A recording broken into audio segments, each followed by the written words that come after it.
Today really is a very significant day for Australian defence industry. In the opening of phase one of the Hanwha facility here at Avalon in Geelong, we have opened the facility which will build 28 self-propelled howitzers, the 28 Huntsmans, along with 14 support vehicles. That will join another two self-propelled howitzers that are being built in Korea now, and another support vehicle, which will give the capability of 30 Huntsmans, 15 support vehicles, which will make up a really significant capability for our Army.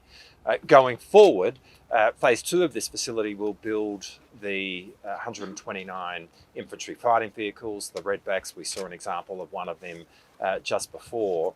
And that again is a critical capability for our Defence Force. First of the Huntsmans will actually be acquired by or come into service for the Army at the end of this year. The first of the Redbacks will come into service in 2027. That's years ahead of what was originally planned. This is the Albanese government bringing forward capability to our Australian Defence Force so that we can build our capability as quickly as possible. But when it's all up and running, we will see this facility supporting 1,800 jobs. So this is a major contribution to the local economy here in Geelong, but it's a very significant contribution to the Victorian economy, to Australian defence industry. This is Australian workers contributing to Australian sovereign capability in a way which will keep Australian soldiers safe. And that is a wonderful thing. And here in Geelong, where we've had a proud history of manufacturing motor vehicles, we now move forward with a capacity to build military vehicles. And Hanwha is already a really significant part of the local Geelong landscape. We very much look to Hanwha now as part of the Geelong community, and they're contributing enormously to our region. But obviously the workers here will be making an enormous contribution to Australian defence capability. The Defence Strategic Review sought to really have, for the first time in pretty well 35 years, a foundational reassessment of our strategic landscape given the world in which we are now living. And then really having a look at the kind of strategic problem that we need to solve in terms of our national security and what sort of a defence force we need to have in order to solve that. At the heart of that is projection, as I've said on many occasions. And when we talk about that in the context of Army, what that means is having a much more manoeuvrable Army.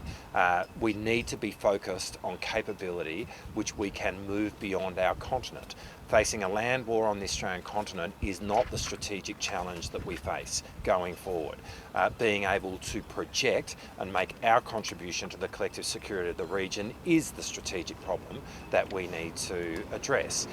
It's in that context that we did reduce the numbers of Redbacks that we were, or of infantry fighting vehicles that we were seeking to purchase, based on what we thought was practical in terms of being able to move beyond our shores, and that's why we've settled on the manufacture of 129. But that is going to be an incredible capability going forward. From there, we've obviously selected Hanwha as the builder of that and the Redback vehicle, and we could not be more excited about the acquisition of that. I want to make one other point though. In doing that strategic reassessment in respect of this specific capability, part of that was to bring the acquisition of the capability forward. So in acquiring the 129, we are acquiring them much quicker. We will see the first of the Redbacks in service in 2027, as General Stewart said, and that's a really important immediate term capability acquisition and decision that we've taken. Well, look, I mean, it's not a secret that Elbit Systems is making a contribution to the Redback in terms of the turret. Obviously, the government's aware of that, but in saying that, we are not a direct contractor with Elbit. I mean, that is part of the capability that has been put together by Hanwha.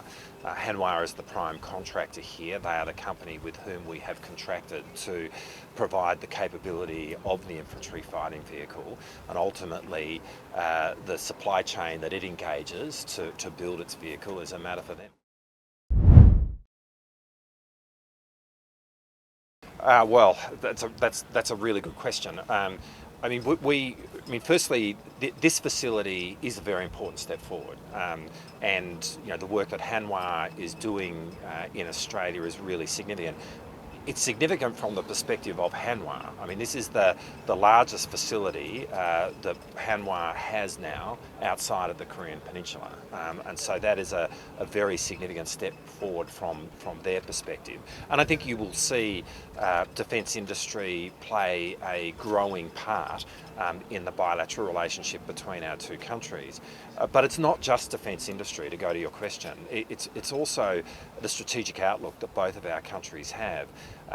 When you look at the National Defence Strategy of Korea that I think was released at the end of 2022, and you marry it up with what we released in the Defence Strategic Review in April of 2023, it's remarkable how similar those documents are in terms of the perspective that both of our countries have about the world, but importantly the region in which we both live. And what both of us have indicated is a desire to, at an operational and strategic level, to bring our countries closer together. We saw in Singapore in June the first trilateral defence ministers meeting between ourselves, Korea and Japan. That's a really big step forward. Obviously the door to that has been opened by the remarkable relationship which is growing between Japan and Korea. And we look forward to a deeper strategic relationship. We have discussions on foot about how we can build the architecture of that. I'm not in a position to speak more about it now, but we are excited about what's in prospect there. We look forward to doing more exercises, and of course we have a long-standing presence on the Korean Peninsula in terms of Australian personnel in the UN mission. All of it speaks to a bilateral relationship which has never been closer than it is today, and we're really excited about where it's going.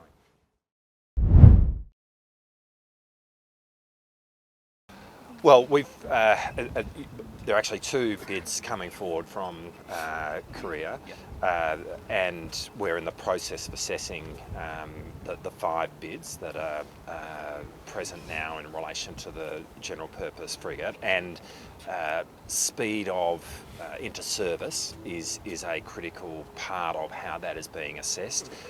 We have made clear we want the first of the general purpose frigates to be in operation in this decade, meaning by 2029, and so timing is absolutely essential. I mean, that we're going through that process now. I wouldn't really want to comment specifically about any of the bids, other than to say that in the coming months we'll be in the process of taking the next step forward in relation to the assessment.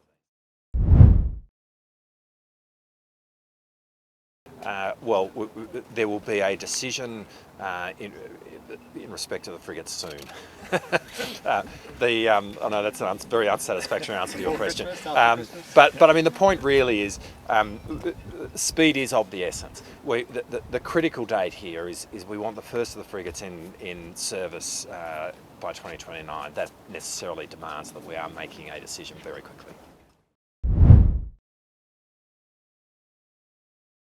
Well, again, a good question. Ultimately, this is a commercial matter for Austal, and we've made that clear. I mean, in whatever happens there, we have made clear that we want to.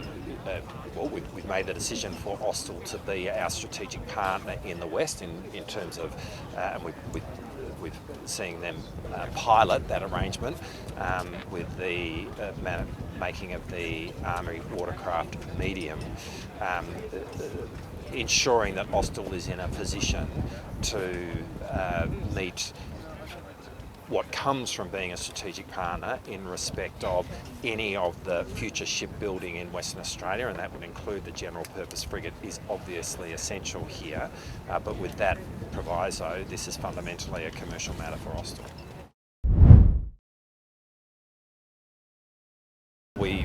Speed to service is the fundamental proposition that we want to see met here. And at the heart of when we announced the reshaping of our Navy with the general purpose frigate in it, a key component of that was to bring forward Navy's acquisition of its next surface combatant into this decade. I mean, when we came to office, we were not going to see a new surface combatant enter our Navy until 2034. We're bringing that forward by half a decade, which is a really important step. Now, in doing that, what we have sought is to have a frigate which is in service now, which will be the first of which will be built overseas so that we are able to bring it into service quickly, and that is about, and I guess integral to that is about ensuring that there is minimal change in terms of what is operating from whatever shipbuilder we're talking about in the world today.